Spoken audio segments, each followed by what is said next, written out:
tarde, gente. Meu nome é Giovana Oliveira, sou terapeuta ocupacional e residente aqui do primeiro ano de cardiologia. E hoje a gente vai fazer uma discussão de caso sobre manejo de pacientes com delírio. Eu já adianto que foi de última hora para ajudar, mas vou tentar aprofundar e eu preciso da ajuda de vocês para isso, né? Porque eu não consegui fazer aquela apresentação bem bonita, enfim. Mas vamos lá.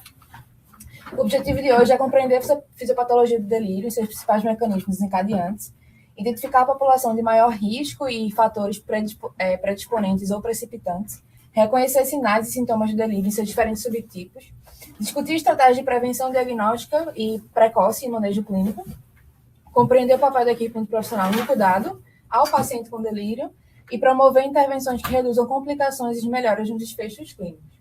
Então, começando, a gente tem que o delírio ele vai ser uma síndrome neuropsiquiátrica de curso flutuante. Por que flutuante? Porque uma hora o delírio ele pode estar presente ali no paciente, porém, com o uso de medicação, usa muito antipsicótico como quetiapina, o delírio pode dar uma escondida ali por parte do período, mas depois, quando o efeito dessa medicação passa, ele pode retornar, e aí o paciente ele pode se apresentar mais hipoativo, então é um paciente mais agitado e fica xingando e se debatendo. Acontece muito quando ele sai de sedação, ou hiperativo, ele está ali mais calmo, mas ele está com déficit de atenção bem difícil, sonolento, com discursos bem confusos. E aí ele é transitório, ele é agudo e reversível. E ele é uma descompensação de funções cerebrais. Como assim? Ele vai afetar 3 tópicos: a atenção, a consciência e a desorganização do pensamento, que vai levar a um discurso desconexo. E aí ele vai comprometer a funcionalidade, ele vai levar custos aos hospitais em relação ao tratamento, vai aumentar a estadia do paciente, que ele só vai sair quando estiver mais estabilizado em relação a esse procedimento, e aumenta também o risco de mortalidade.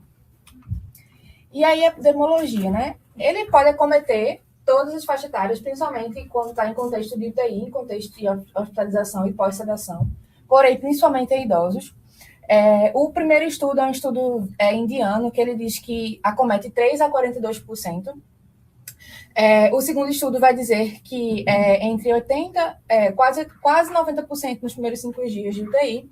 E no Brasil, a gente fica entre 20% e 50%. Mas por que interrogações? Porque aqui no Brasil a gente não tem um instrumento padronizado que a gente consiga identificar o delírio e consiga fazer uma metodologia mais robusta. E aí a gente vai ter também um quadro muito variável, como eu comentei no começo, da questão do hiper, do hipo e o delírio misto, que pode apresentar os dois.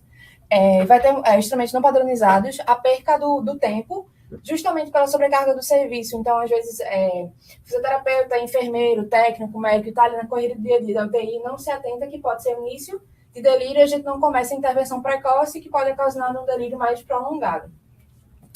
E aí, isso tudo influencia também no contexto internamento, se está no hospital privado, público, se é emergência, se é UTI, se é enfermaria, o quanto esse hospital é agitado, se ele vê muita gente saindo, né, por exemplo, aqui parada cardíaca, muita gente indo a óbito, tudo isso influencia.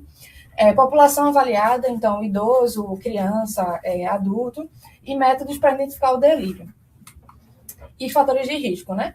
A gente vai ter, normalmente, homem, mais ou menos 70 anos, multicomórbido, internado, imobilizado. O estado mental comprometido no sentido que já tem uma ansiedade, já tem uma depressão, ou até mesmo pelas medicações que estão sendo tomadas. Comorbidades associadas mais à polifarmácia, distúrbios hidrolíticos, então um aumento de potássio, uma diminuição de sódio. Mau controle da dor, a gente sabe que às vezes a dor ela pode causar um delírio. Você está com a dor muito forte, que começa a não raciocinar muito bem, que começa a ficar mais sonolento por conta da dor, e isso também pode levar a um quadro de delírio posteriormente. Desnutrição, desidratação, seja porque o paciente não aceita a dieta, seja porque esteja por sonda, seja porque ele está em restrição de água. Dispositivos invasivos, claro, sonda vesical, interal, acesso venoso, ventilação mecânica. E os principais, o carro-chefe do delírio são as medicações. Então, alguns exemplos, né? A gente tem os sedativos hipnóticos, que são os benzodiazepínicos, como o clonazepam, o diazepam,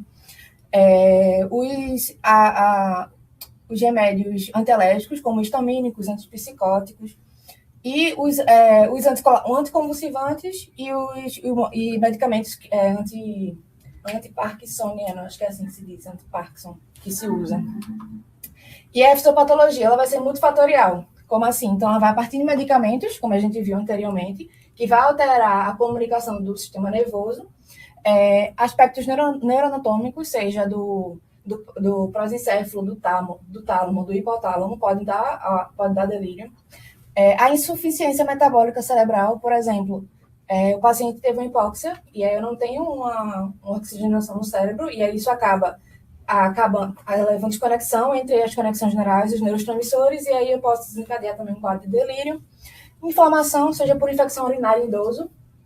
Às vezes você pega o sumário de urina, o idoso está com infecção urinária que levou ao delírio, e outras inflamações bacterianas que podem ocasionar principalmente em idoso, né? E o diagnóstico, então, o diagnóstico segundo o DSM, ele é a partir de 5 pontos, né? Tem que ter os 5 pontos, seja a perturbação da atenção, então o paciente que ele não sabe onde está, não sabe o dia, não sabe a hora, não sabe com quem fala, não sabe seu nome, onde mora. A perturbação ela tem que se desenvolver em um período breve ou em até em poucas horas ou dias, depende muito. Tem paciente, às vezes, que a gente não sabe exatamente ao certo, porque os pacientes que veio para a enfermaria lá, do 5º andar onde eu estou, eles passaram, por exemplo, 10 dias, um mês na UTI. Então, quando eles saíram da sedação, foi que começaram a ver os sinais clínicos de delírio. E assim que saíram, já apresentaram. Então, aqui, por exemplo, não tem como ter uma métrica mais ou menos de quando eles apresentam. E aí a gente vai mais pelos outros critérios, que é a perturbação adicional na cognição, déficit de memória, desorientação, e que essas perturbações não sejam explicadas, por exemplo, por uma síndrome demencial anteriormente, e que a base desse paciente ele era uma pessoa funcional, então ele realizava suas AVDs independente, ele geria a casa de forma independente, e aí isso para a gente é o mais importante. Então, como era esse paciente antes, se ele não tem nenhuma síndrome, e se ele era funcional. E há evidências, por exemplo, no exame físico, nos laboratoriais, um sumário de urina alterado, um exame de sangue com o leuco elevado. Então, tudo isso aponta para um delírio.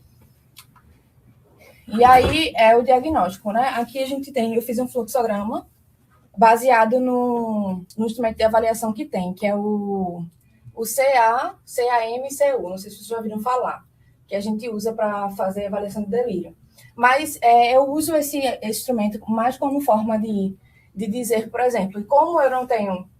Eu dou diagnóstico terapeuta ocupacional, certo? Eu não dou diagnóstico clínico, nem diagnóstico de enfermagem. E nem algum diagnóstico de fisioterapia. Isso são com os outros profissionais.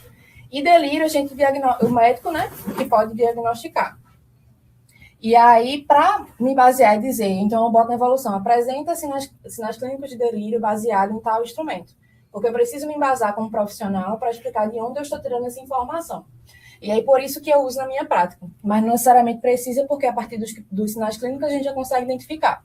Então, ele está com um estado mental alterado, curso flutuante de sintomas nas últimas horas, como eu falei com vocês. Se não, não há delírio. Se sim, a gente vai trabalhar a desatenção. Então, o que é que a gente pede? Toda vez que a gente fala assim para ele, toda vez se eu escutar a letra A, o senhor vai apertar a minha mão. Aí fala a sequência de letras. Se ele não apertar e errar mais que 2 vezes, a gente vai para a redução do nível de consciência. Então, esse paciente, ele sabe onde ele está, ele lembra do dia, ele sabe onde ele mora, ele reconhece um familiar. Aí, a partir disso, se não, ele não está com um delírio, né? Não há delírio. Mas se ele tem tanto redução do nível de consciência e tanto pensamento desorganizado, que é a questão das falas desconectas, a gente diz que ele tem delírio. Caso não tenha nenhum dos desses, não é. Aí lembrando que a gente, para ser delírio, tem que bater esses quatro sintomas clínicos, certo? E aí a gente pode fazer algumas perguntas. A pedra flutua na água? Aí se ele responder que sim, a gente já 70. Ou tem peixe no céu? Ou você pode cortar a unha com um martelo? Algo do tipo. A gente pode fazer essas perguntas bem aleatórias e aí ele vai respondendo outra pergunta básica mesmo, tipo, que dia é hoje? Que é que a gente deveria saber, que a gente subentende que ele já deveria saber, sabe? Mas aqui é mais para a questão do teste, que o teste traz essas perguntas, mas eu não uso muito, eu uso mais perguntas mais básicas, porque a partir disso eu consigo identificar. E a gente vai para o caso clínico. paciente masculino, 63 anos, com histórico de etilismo crônico, tabagismo, cardiopatia congênita, corrigida na infância. Foi admitido em 10 de 4 de 2026, após transferência por quadro de dispneia grave e edema agudo de pulmão refratário, evoluindo com insuficiência respiratória aguda e necessidade de intubação orotraqueal. Inicialmente, havia suspeitado de síndrome coronariana aguda devido à troponina elevada e alterações do eletrocardiograma. Durante a internação em UTI, apresentou difícil adaptação à ventilação mecânica e hipoxemia persistente.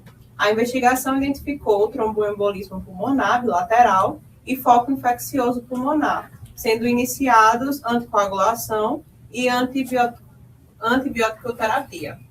Durante a internação, evolui com hemocultura positiva para Acinetobacter baumannii, necessidade de escalonamento de antibiótico, disfunção ventricular direita, sangramento por tubo orotraqueal, lesão renal aguda e dificuldade no manejo da sedação. Devido ao histórico de etilismo importante, também foi levantada a hipótese de síndrome de abstinência alcoólica, sendo iniciado diazepam. Após período prolongado em ventilação mecânica, foi estubado em 23 de 4 de 2026 e transferido posteriormente para a enfermaria. Hemodinamicamente estável e em ar ambiente, porém com importante limitação funcional após internação prolongada. Permaneceu internado de 10 de 4 de 2026 a 30 de 4 de 2026 na UTI e segue no 5º andar. Esse paciente já chegou transferido de outra unidade de saúde e já foi direto para a UTI, para a UPA, né, do 1º andar. E aí ele apresentou esse quadro, que não é nada fácil, e aí e as medicações que eles estavam tomando, né? Primeiramente, ele iniciou com esses 2 antibióticos, mas como vocês viram, ele deu peloricultura, ele depois cifra uma bactéria gram-negativa, se eu não me engano. E aí ele teve que passar para os outros dois antibióticos. E aí ele estava usando também a enoxaparina plena, mas teve que passar para heparina não fracionada. Alguém sabe por quê? Por causa da lesão renal. Arrasou. Aí ele foi e para poder fazer a sedação, ele usou midazolam, fentanil, propofol, diazepam e quetiapina. Mas o diazepam já foi suspenso, ele mantém apenas na quetiapina. Tá, Gil, mas por que tu trouxe tanta medicação se isso não faz parte do teu dia a dia? Porque eu trabalho com pessoas da enfermagem, né? A minha equipe é multi, a enfermagem, assim como física também, que lida com isso, e eu trouxe um pouco da medicação para poder também que vocês entrem dentro do caso e a gente possa gerar uma discussão melhor. Então, a partir disso, a gente vai dizer, aí essa é a pergunta para vocês. Quais fatores de risco para delírio vocês identificam nesse paciente? E como a equipe multiprofissional poderia atuar? Quer que eu volte para o caso? Ele foi estupado, né? O fato também de ele estar internado, né, já é um fator de risco. Isso, perfeito. Eu sei. O etilismo dele. Questão de muita farmácia, usa muita medicação aí, várias medicações controladas que aumentam o risco. E alcoolismo.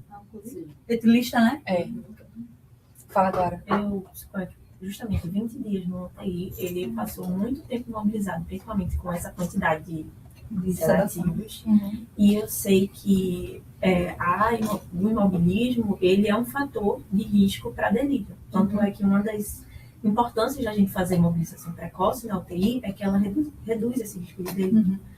Então, isso com certeza deve ter afetado. Muitos dias entubado também. Vocês que tiveram experiência em UTI, eu ainda não tive.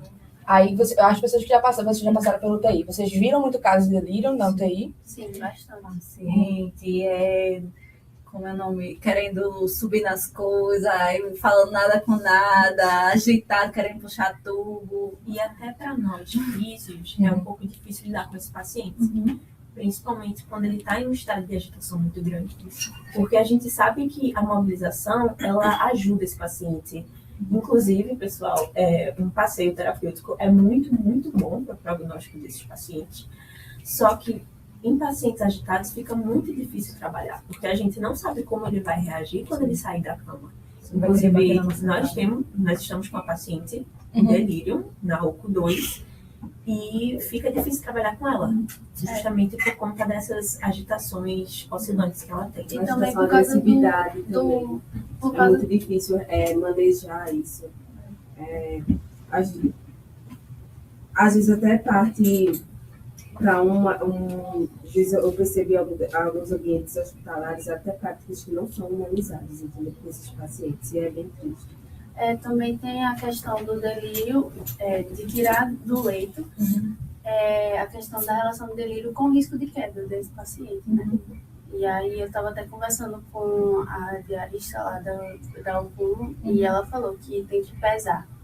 Se tem alguns casos que realmente tem risco de queda, mas é um risco tão grande de queda, será que tirando esse paciente do leito, que não é agressivo, será que não seria melhor para ele? Então a gente fica tentando pesar para ver direitinho. Porque realmente às vezes tem uns que ficam combativos. Aí os agressivos que a gente bota a nossa vida em risco, né? Querendo ou não. Mais alguma coisa? Não? Então, sobre essa questão, esse paciente, como ele passou muito tempo na UTI, como vocês viram, ele estava com dificuldade de mobilidade, certo? Porque passou muito tempo, então a gente sabe que tem estudos robustos que nos trazem que cada uma semana que o paciente passa, principalmente idoso, sem se mexer, perde 20% da massa muscular.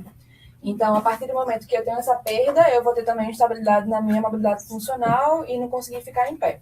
E aí a gente vai por partes. Então, primeiramente, eu vou fazer avaliação de força nesse paciente, como é que está a força dele, se ele está apresentando algum quadro de tontura, dispneia, fadiga, principalmente em questões de pacientes que têm questões cardíacas, né? Então não apresentam muito cansaço.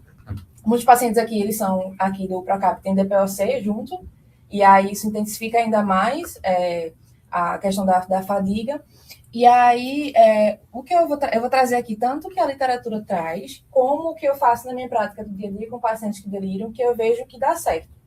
E aí, primeiro é o protocolo de reorientação. Eu sempre chego no paciente e mostro a ele, digo a ele, seu João, você sabe que dia é hoje? Possivelmente ele vai dizer que não. Então, eu oriento, hoje é dia 6 de maio de 2026, o senhor está no Procap, é um hospital, você veio para cá porque o senhor aconteceu isso e isso com o senhor, fizeram isso e isso, então a gente vai reorientando devagarzinho, certo? Aí ele vai acordando. A partir disso, eu pego o familiar que está perto e pergunto, seu João, quem é esse aqui que está com o senhor? Qual é o nome dela? Aí ele começa a rir, porque reconhece. Mas muitas vezes reconhece, mas não consegue evocar o nome. E aí você tenta estimular. Começa com letra tal. Se o paciente for alfabetizado, também é importante ter essa consciência. Caso não, você vai dando dicas. É filha de fulano, é sobrinha de cicrano, que ele vai associando. Isso já é um trabalho mental para ele e aí vai conseguindo. Mobilização precoce, como as minhas já fizeram, falaram.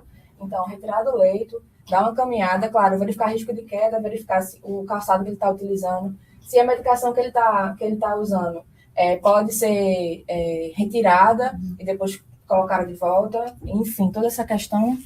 Despertar diário, que eu acho que é mais com a físio, né, que vocês realizam.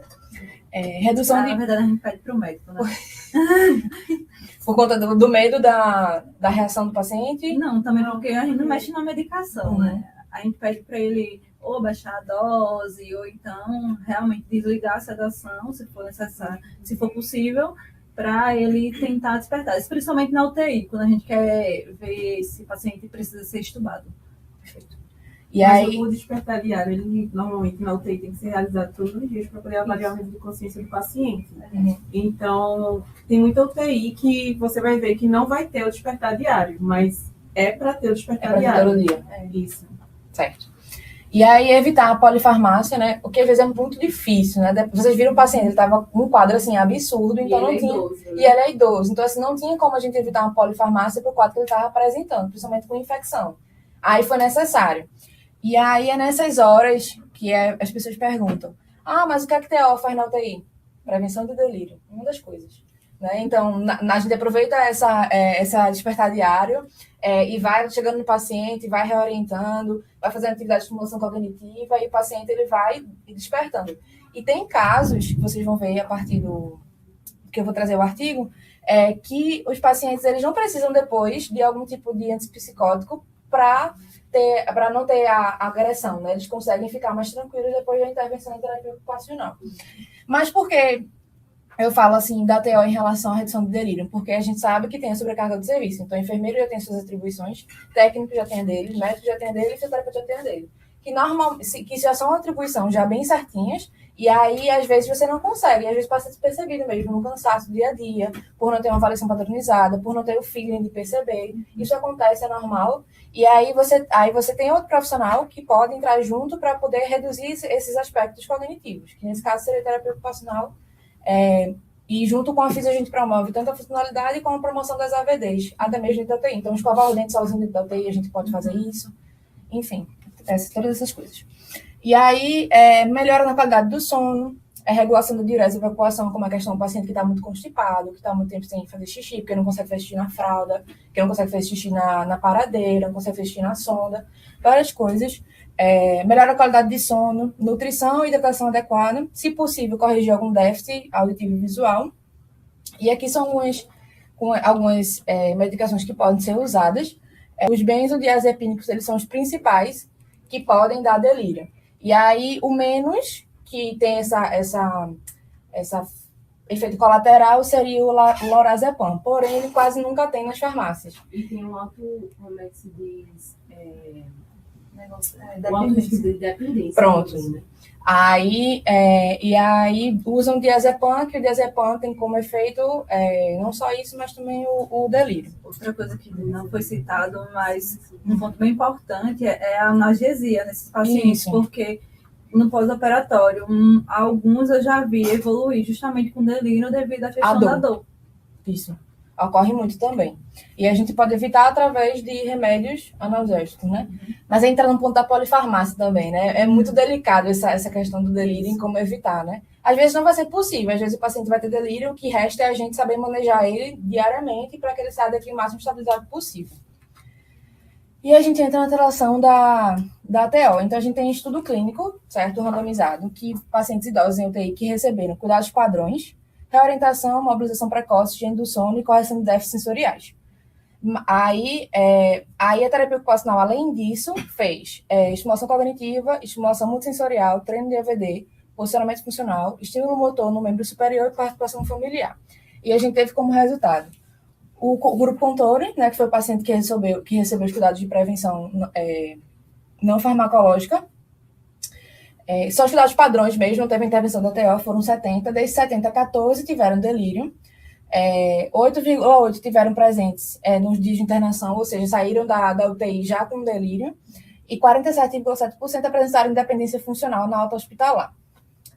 E aí, no grupo da intervenção que teve TO, dos 70, apenas 2 pacientes desenvolveram delírio. O delírio esteve presente em apenas 1% dos dias da internação e 81,5% apresentaram independência funcional na alta hospitalar. E aí, em relação ao manejo clínico, né, que antes de a gente começar, a gente estava falando sobre as dificuldades que elas têm em relação ao manejamento. E algo que a gente entrou em discussão foi, será que a gente fomenta esse delírio do paciente? Por exemplo, eu atendi um dia desses que ela disse que ela tinha um namorado que vinha de outro país, que ela queria que fosse criado um país só de homens, e ela inventava as histórias assim mirabolantes. E aí não é que a gente não é que a gente não vai entrar no delírio, a gente não vai reforçar. Então, quando eu vou fazer a anamnese do paciente no primeiro contato, eu pergunto sempre o que ele gosta de fazer, quais são as habilidades que ele tem, algum hobby, algum tipo de coisa que ele faz para se divertir. E a partir disso eu trago na intervenção do delírio. Então, ela gostava muito de cozinhar.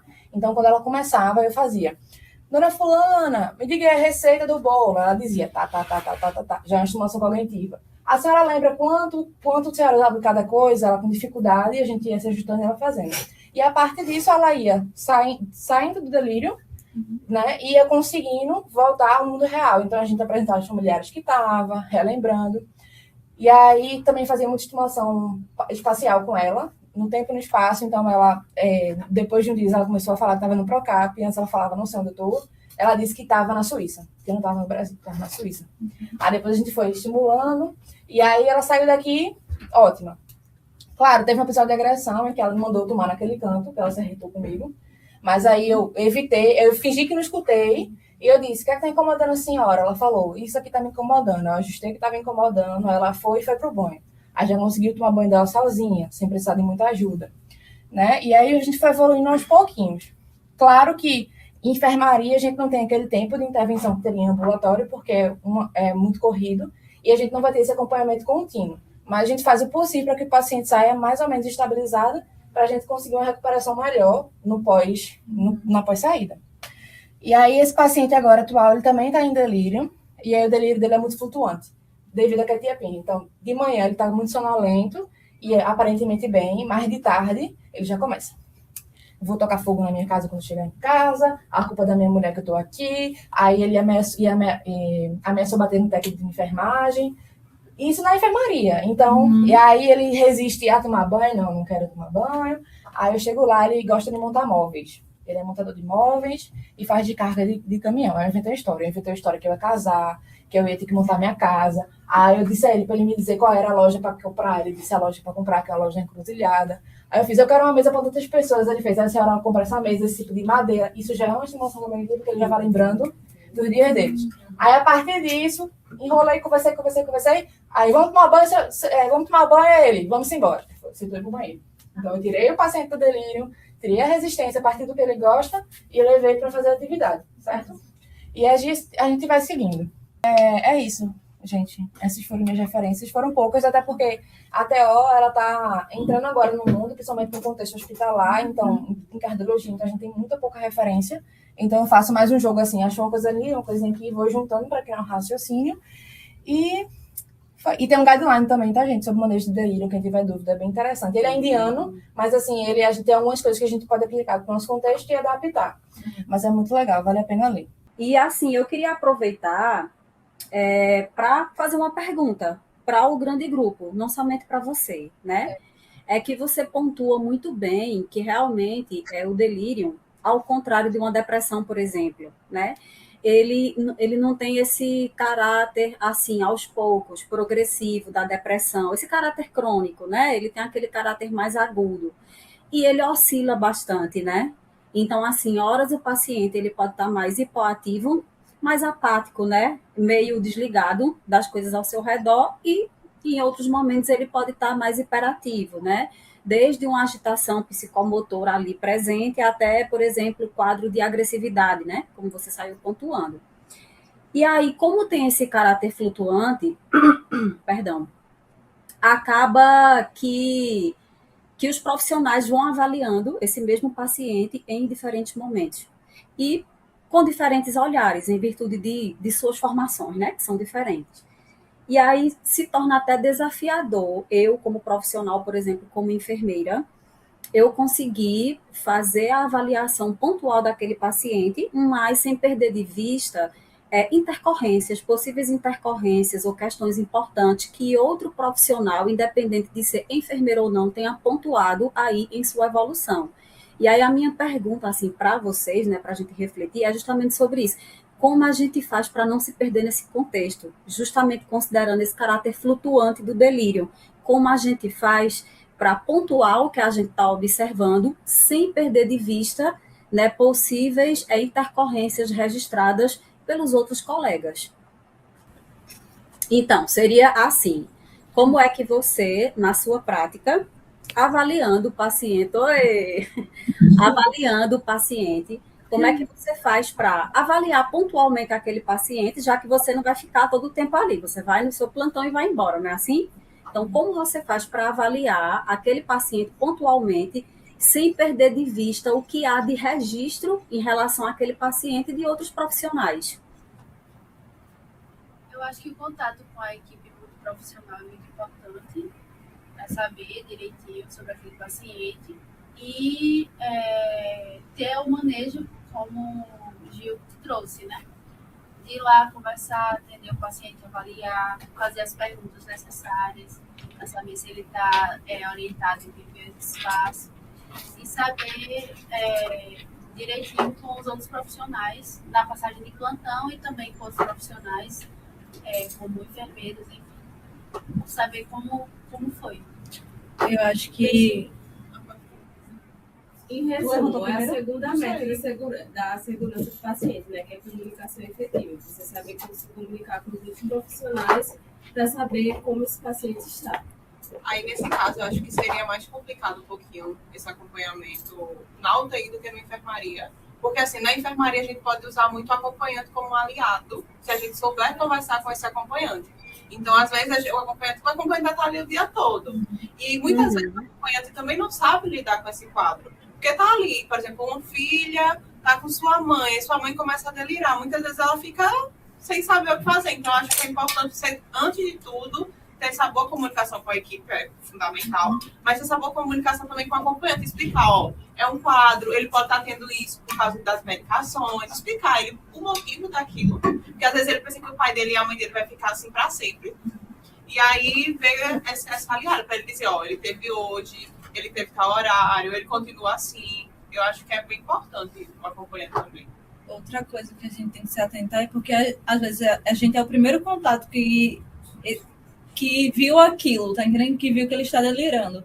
E a gente tem que ter essa noção justamente para alertar o médico, pode avaliar aquele paciente, que ele está assim, assim, assim. Acredito que esteja num processo de delírio. Aí, para ele ir lá e avaliar de fato, né? Porque a gente não dá diagnóstico sobre isso, como o Gil falou. Então, a gente precisa que o médico realmente deixe isso registrado para a gente conseguir, né, comunicar, de fato, algo bem especificado para a equipe. Assim. Então, aí eu entro na parte, né, pegando o que a Larissa falou sobre a questão da comunicação familiar. Então, eu esqueci de pontuar isso. Perdão, mas todas as vezes que eu ia nas enfermarias fazer a visita ao paciente, então eu sempre entrava em contato com o paciente e perguntava ao familiar como foi que ele dormiu, como passou a noite, teve algum episódio de agressividade, né? Aí os pacientes o acompanhante vai relatando. Inclusive, esse paciente está internado agora. Eu cheguei lá hoje um pouco mais tarde e ela falou, né, que ele estava sendo agressivo com ela nas palavras, dizendo que repetindo a mesma história, né, que a culpa dele estar lá era dela. E aí ele faz isso tanto com a acompanhante esposa quanto a filha. E aí eu passo isso para o pessoal da enfermagem, para o técnico responsável, o técnico de enfermagem responsável e para o setor e para o enfermeiro-chefe responsável no momento. Só que às vezes, é algo que eu sempre relato aqui muito com o pessoal, às vezes a falta de comunicação e de credibilidade que às vezes apresenta no meu trabalho, sabe? Por eu ser terapeuta ocupacional nova no setor, às vezes as pessoas não acreditam que o que eu estou falando é verídico. Então, quando eu chego lá para falar, eu sou questionada porque aquele paciente está apresentando isso, e quando eu fui lá, ele estava ótimo. Mas quando você foi lá, ele estava em um momento tranquilo, estava com a medicação, mas agora que eu voltei que a medicação passou, ele já não está ótimo. Então, eu vim passar a informação para você para ter cuidado, entendeu? E aí, às vezes, eu tenho esse pouco de dificuldade em relação à comunicação com a equipe.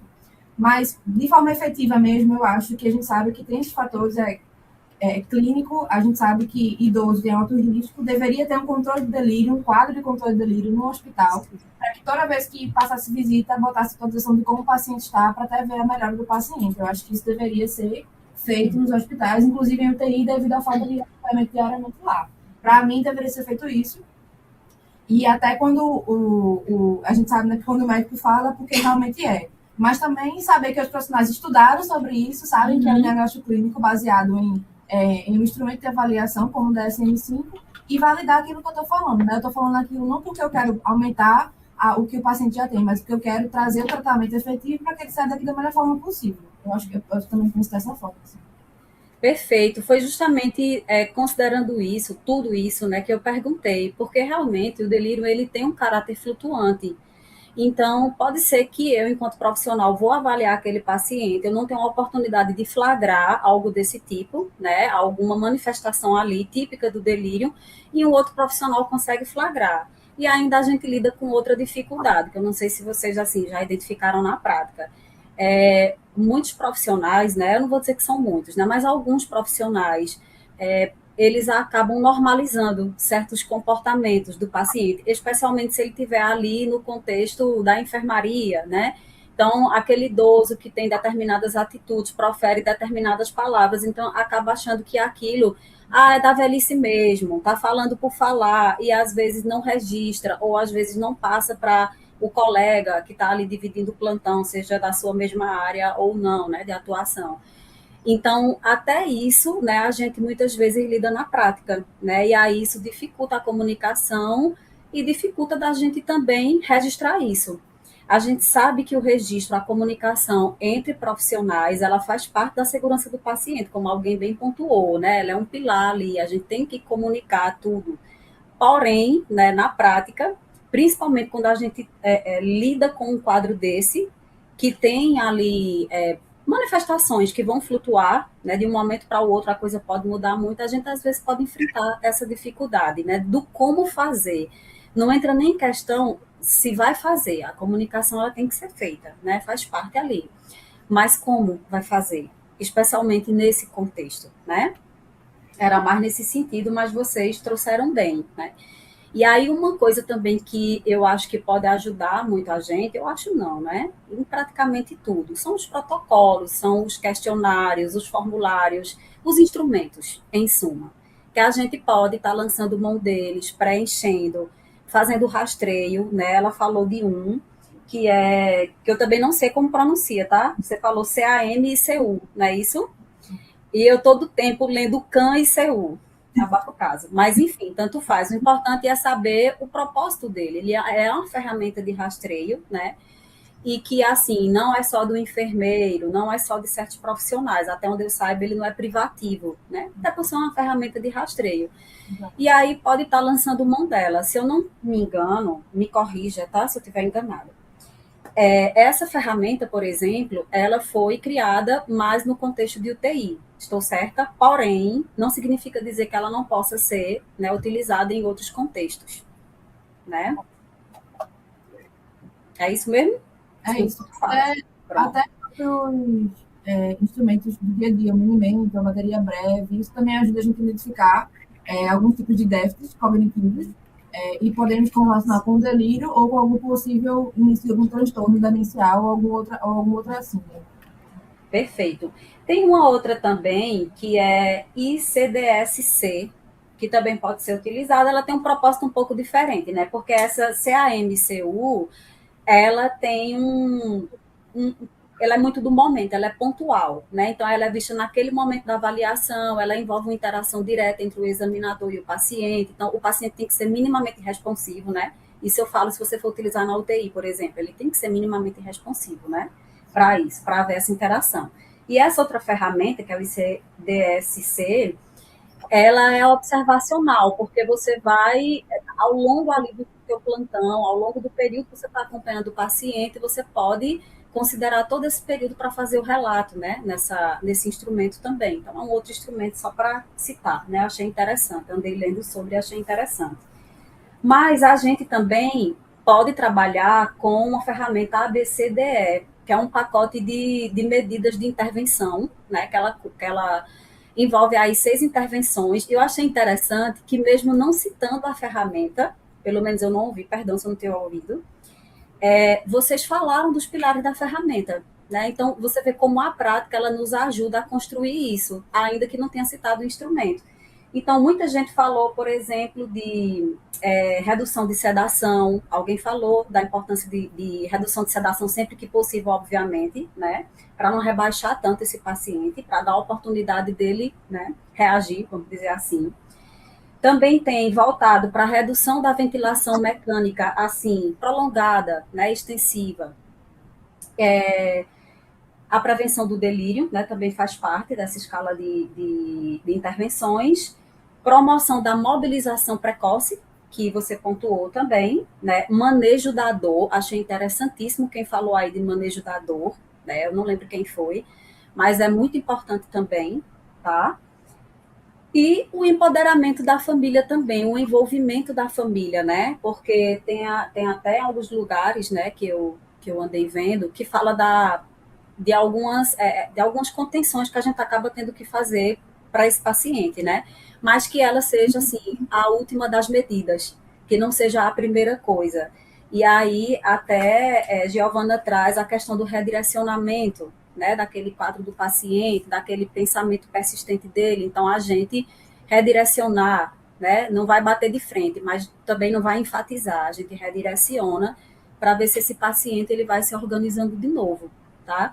Então, assim, isso, né? São a questão das escalas, é algo que pode nos ajudar bastante para a gente dialogar, lembrar que realmente, como foi bem colocado, né, essa abordagem do paciente com delírio, ela é multimodal, então ela vai considerar vários aspectos, né, ela vai considerar a hidratação, o sono, o contato familiar, que é importante sempre que a gente puder promover para esse paciente. Então, tudo isso e, lógico, com a equipe multiprofissional ali agindo junto, ninguém vai fazer sozinho, né? Então, assim, achei ótimo, perfeito. Obrigada. Podem pontuar o que vocês quiserem, que eu falei mais que o homem da cobra. Tem uma coisa que eu sempre fiquei me questionando, em todas as UTIs, assim, menos a PED, a URCT PED, mas nas outras, adultos, que eu rodei, eu vejo muita questão da contenção. E é algo que eu sempre me questiono, será que esse paciente realmente precisa ficar contido? Porque às vezes é um paciente assim, que ele fica agitado na hora que eu vou fazer alguma intervenção. Por exemplo, uma aspiração. Quem é que não vai ficar agitado na hora de fazer uma aspiração, tá entendendo? Então, mas o paciente, ao longo do dia, eu percebo que ele não tem assim, um padrão de agitação e ele está contido. Só porque ele é um paciente de UTI, o povo tem medo que ele puxe algum acesso a alguma coisa. Aí ele vai ficar sempre contido, tipo, sendo que é um fator de risco para desenvolver delírio.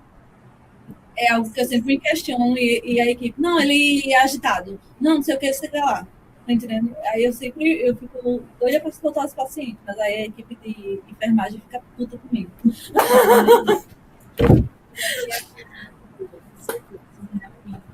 Às vezes é difícil manter, é uma linha tênue, né?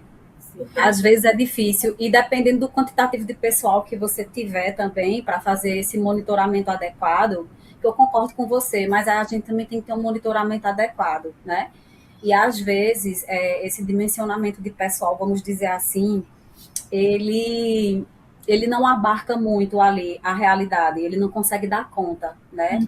E aí a gente acaba tendo que lançar mais mão de medidas assim do que deveria, né? Não é nem do que gostaria, só é do que deveria também.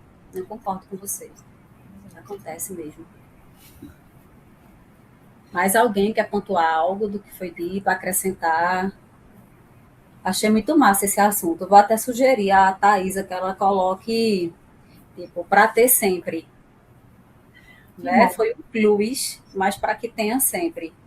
Porque vocês sempre vão lidar com o paciente, né? Especialmente o idoso, onde é a faixa etária que é mais comum. Né? Mais alguma coisa? Não tiver mais nada, né? Aí, na PED a gente não vê muito essa questão da contenção, como eu falei.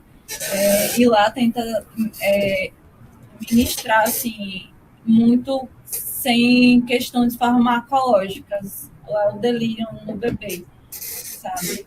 É mais medidas analgésicas que eles fazem, porque normalmente pós-cirurgias sinta muita dor, e questão de ali a mãe do lado, porque na pele a mãe pode entrar, né? E a equipe também, né, dando todo o suporte. Mas eles não entram com esses benzodiazepínicos assim de cara logo, como no adulto, às vezes já faz. Mas tipo, avaliação em criança? Tem instrumentos específicos, não vou lembrar agora, certo? Mas tem. Tem alguns questionários tipo esses.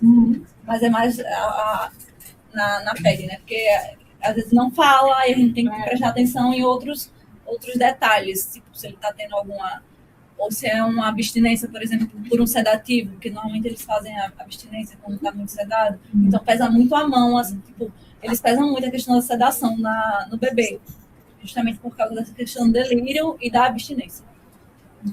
Eu acho que em criança deve haver sinais clínicos mesmo, sabe? Algum tipo de agitação motora, né? Um bebê mais sonolento, ou uma apresentação de agressividade. A gente vai por mais de sinais clínicos do que necessariamente por um questionário devido à própria incapacidade de...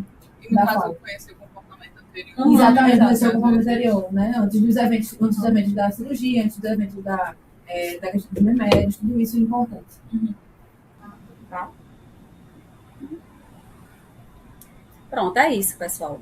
Beijo no coração. Vão em paz.